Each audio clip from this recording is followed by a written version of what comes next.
ভোরের শান্ত আলোয় ঘুম থেকে জাগে ছোট্ট গ্রামটি। সোনালি ধানের শীষ দুলতে দুলতে যেন বাতাসকে স্বাগত জানায়। সেই ধান খেতে প্রতিদিনের মতো কাজ করতে আসে চাষি রহিম। হাতে কাস্তে, মুখে পরিশ্রমের ঘাম। ধান কাটতে কাটতে সে এগিয়ে যায় ক্ষেতের ভেতর। কিন্তু রহিম জানে না, ধানের শীষের ফাঁকে লুকিয়ে আছে মৃত্যুর ছায়া। ঘাসের নিচে স্থির হয়ে আছে একটা বিশাল বিষধর সাপ, সুযোগের অপেক্ষায়। হঠাৎ ঝাঁপ!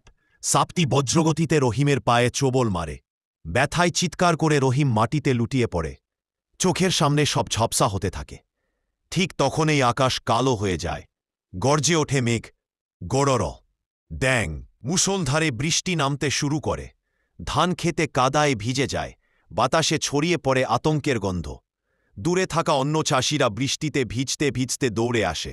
কেউ চিৎকার করে, রহিম ভাই, কি হয়েছে? কিন্তু কাছে গিয়ে দেখে রহিম নিস্তব্ধ।